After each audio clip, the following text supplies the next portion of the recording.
Welcome to రాజనీతి. చాలా కాలం తర్వాత మళ్ళీ మేము ముందుకు వస్తున్నా. యాక్చువల్గా కొంచెం ఆఫీస్ షిఫ్టింగ్ అండ్ ఈ స్టూడియో షిఫ్టింగ్ మూలంగా కొంచెం మధ్యలో గ్యాప్ వచ్చింది వీడియోలకి. ఇక నుంచి మళ్ళీ రెగ్యులర్గా వీడియోలు చేస్తాను.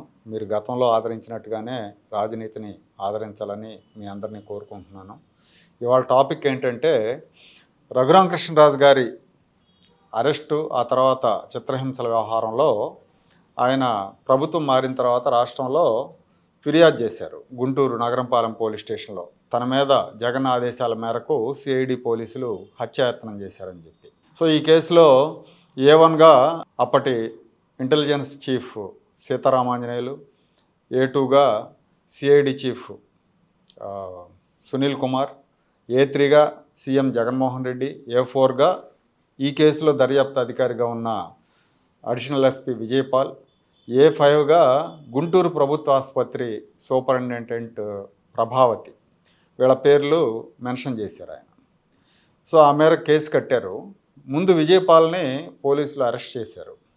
అయితే ఈ విజయపాల్ తనను అరెస్ట్ చేయకుండా ఉండడానికి ముందస్తు బెయిల్ కోసం సుప్రీంకోర్టు దాకా వెళ్ళాడు. సుప్రీంకోర్టు దాకా వెళ్ళి అక్కడ సీనియర్ లాయర్లతో కూడా లక్షలు ఫీజులు ఇచ్చి మరీ వాదించుకున్నాడు. అయినా సుప్రీంకోర్టు బెయిల్ ఇవ్వడానికి తిరస్కరించింది.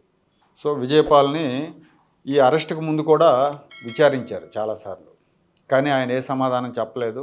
అక్కడి నుంచి సహాయ నిరాకరణ ఎదురైంది. సరే, చిన్న అధికారులు అంటే భయంతో సరిగా విచారణ చేయలేకపోతున్నారు అని ప్రకాశం ఎస్పీని విచారణాధికారిగా వేశారండి. ప్రకాశం ఎస్పీ గారికి కూడా ఈయనేం చెప్పలా. ఒంగోలులో జరిగిన విచారణలో కూడా ఈయనేం చెప్పలేదనే ఈయన మీద రిమాండ్ రిపోర్ట్లో మెన్షన్ చేశారు. సో విజయపాల్ అంటే బహుశా వీళ్ళు మామూలుగా రూమ్లో కూర్చోబెట్టి ఏసీ వేసి మంచిగా కాఫీ ఇచ్చి అడుగుంటారు, ఆయన చెప్పుండడు. అదే వైసీపీ హయాంలో అయితే 4 బీకేవాళ్ళు, తోలు తీసేవాళ్ళు, మొత్తం జరిగినట్టు కక్కేసి ఉండేవాడు. కానీ ఇక్కడ జరగల. వీళ్ళంతా ఇది మంచి ప్రభుత్వం కాబట్టి చట్ట ప్రకారం పద్ధతిగా వెళ్ళుంటారు. అందుకనే అతను నోరు విప్పల. ఇప్పుడు అతను పోలీస్ కస్టడీ కోసం అడుగుతున్నారు. ఇంకా ఇక్కడ ఇంకో విషయం ఏంటంటే A1, A2లుగా ఉన్న సీతారామాంజనేయులు, సునీల్ కుమార్ వీళ్ళిద్దరూ బయట ఉన్నారు. వీళ్ళని అరెస్ట్ చేయలేదు. పోనీ వీళ్ళు ముందస్తు బెయిల్ కోసం ఏమన్నా కోర్టును ఆశ్రయించారంటే వీళ్ళు అది కూడా చేయలే. అయినా వీళ్ళ అరెస్ట్ జరగలేదు. ఇంకా జత్వానీ కేసులో కొంతమందిని సస్పెండ్ చేశారు. ఈ సీతారామాంజనేయుల్ని, తర్వాత కాంతిరాణా టాటా, విశాల్ గున్ని ఇలాంటి వాళ్ళని ఈ ఐపీఎస్ అధికారులను సస్పెండ్ చేశారు. కానీ రఘురామకృష్ణరాజు గారి కేసులో సునీల్ కుమార్ని సస్పెండ్ చేయలేదు. ఆయన మీద ఏమి యాక్షన్ తీసుకోలేదు. రఘురామకృష్ణరాజు గారు కూడా పదే అదే అడుగుతున్నారు, ఏంటి నా కేసు విషయం ఏమైంది, అసెంబ్లీలో కూడా ఆయన ప్రస్తావించారు. నన్ను తీవ్రంగా హింసించిన వాళ్ళని ఏం చేస్తున్నారని కూడా అడిగారు. బహుశా ప్రభుత్వమే కొంచెం స్లోగా ఉందేమో అనిపిస్తూ ఉంది ఈ వ్యవహారంలో.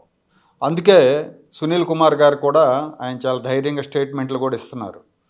10 ఏళ్ల తర్వాత అయినా ఈ వ్యవహారంతో నాకేం సంబంధం లేదు, నాకు సంబంధం ఉన్నట్టు చెప్పిన వాళ్ళు, రాసిన వాళ్ళని 10 ఏళ్ల తర్వాత కూడా నేను ఊరుకోను, వదిలిపెట్టను అని కూడా మాట్లాడుతున్నారు.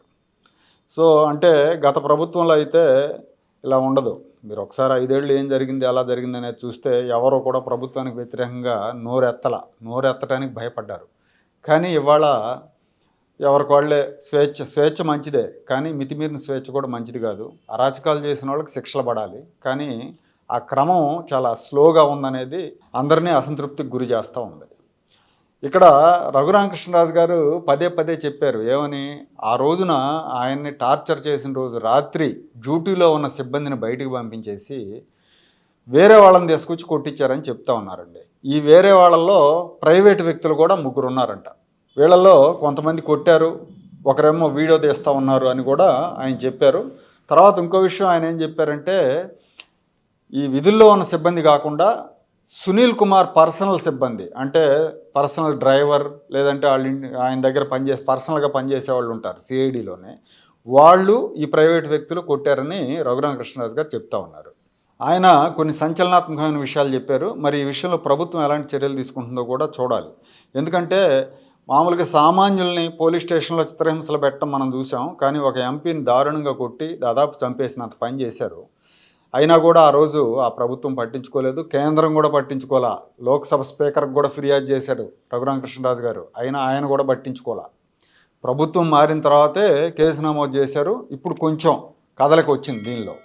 అంటే మనం ఎలాంటి ఆటవిక జమానాలో ఉన్నామో ఆలోచించాలి.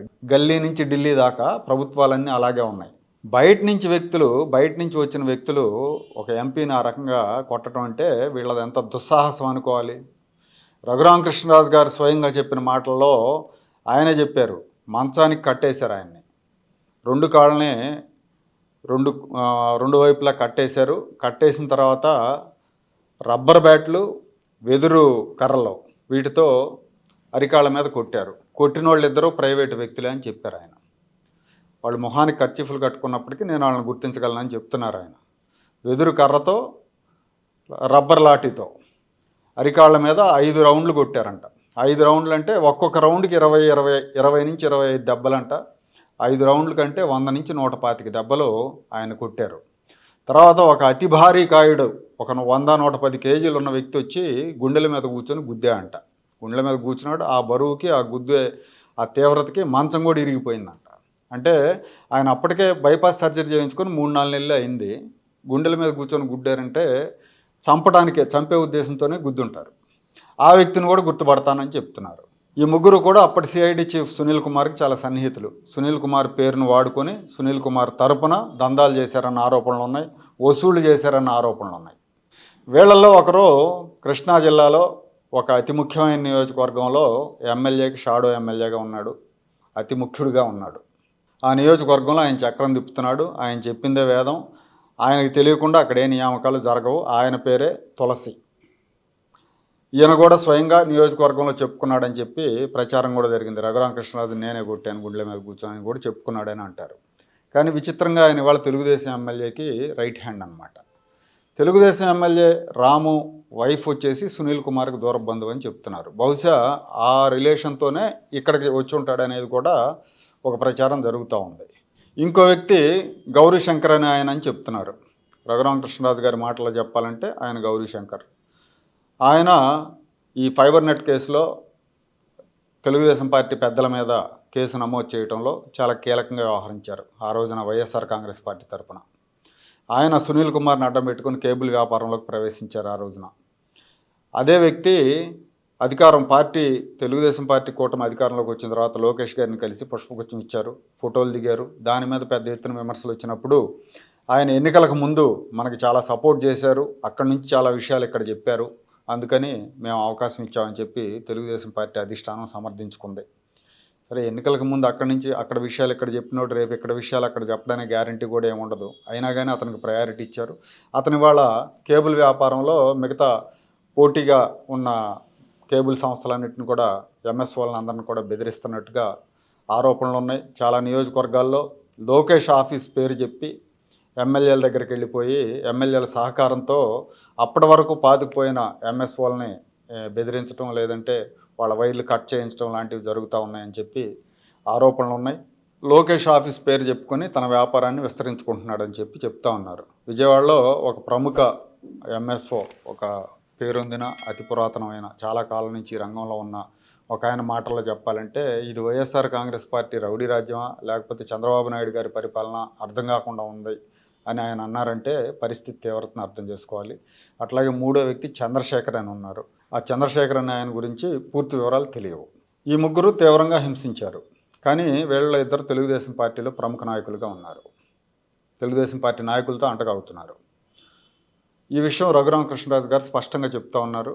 రేపొద్దున విజయపాల్ విచారణలో నోరిప్పి చెప్పినా కూడా వీళ్ళ పేర్లు చెప్పాల్సి ఉంటుంది. చెప్పినప్పుడు వీళ్ళ మీద ఏం యాక్షన్ తీసుకుంటారు?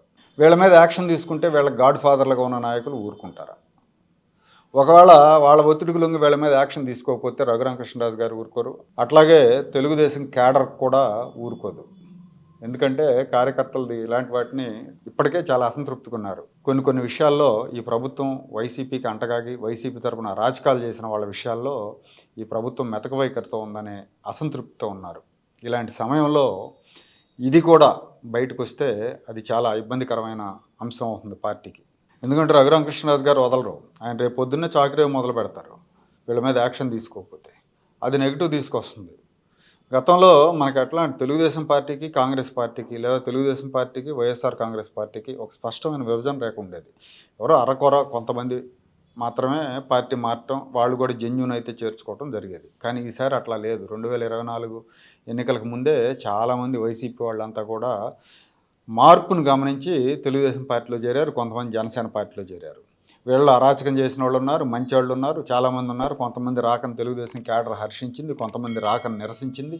సరే, క్యాడర్ అభిప్రాయాలతో సంబంధం లేకుండా అంతా జరిగిపోయింది. అంటే ఎంతగా మారారు అంటే, ఈ ప్రభుత్వంలో 5 మంత్రులు వైసీపీ నుంచి వచ్చిన వాళ్ళే ఉన్నారు. సో వాళ్ళు ఇక్కడ మంత్రుల గురించి విమర్శ కాదు, కానీ కొంతమంది అరాచకం చేసిన వాళ్ళు కూడా వచ్చారు. అలాంటి వాళ్ళని కంట్రోల్ చేయాల్సిన అవసరం ఉంది. సరే, కంట్రోల్ చేయాలంటే ప్రతి ఒక్కరి మీద ఒక భూతద్దం పెట్టి పరిశీలించేంత సమయం చంద్రబాబు నాయుడు గారికి ఉండదు, లోకేష్ గారికి ఉండదు. వాళ్ళు ప్రభుత్వ పనుల్లో లేదంటే డెవలప్మెంట్ యాంగిల్లో ఆలోచిస్తూ ఉంటారు. రాష్ట్రంలో పట్టించుకోవాల్సిన అంశాలు చాలా ఉంటాయి కాబట్టి వాళ్ళు అన్నింటి మీద కూడా దృష్టి పెట్టలేరు. అలా పెట్టలేనప్పుడు దీనికోసం ఒక సెల్ ఏర్పాటు చేసుకోవాలి, ఒక సిస్టమ్ని ఏర్పాటు చేసుకొని కొంతమందిని పెట్టి ఎవరెవరు ఏంటి, వాళ్ళ బ్యాక్గ్రౌండ్ ఏంటి, అధికారులు అయితే ఎవరు అరాచకం చేశారు వైసీపీ టైంలో, నాయకులు అయితే ఎవరు చేశారు, వాళ్ళని గుర్తించి వాళ్ళ తోకలు కత్తిరించాల్సిన బాధ్యత ఉంది. అలా చేసినప్పుడే పార్టీకి చెడ్డపేరు రాకుండా ఉంటుంది, ప్రభుత్వానికి కానీ పార్టీకి కానీ. అలా చేయనప్పుడు ఖచ్చితంగా అది తెలుగుదేశం పార్టీకి నష్టం చేస్తుంది.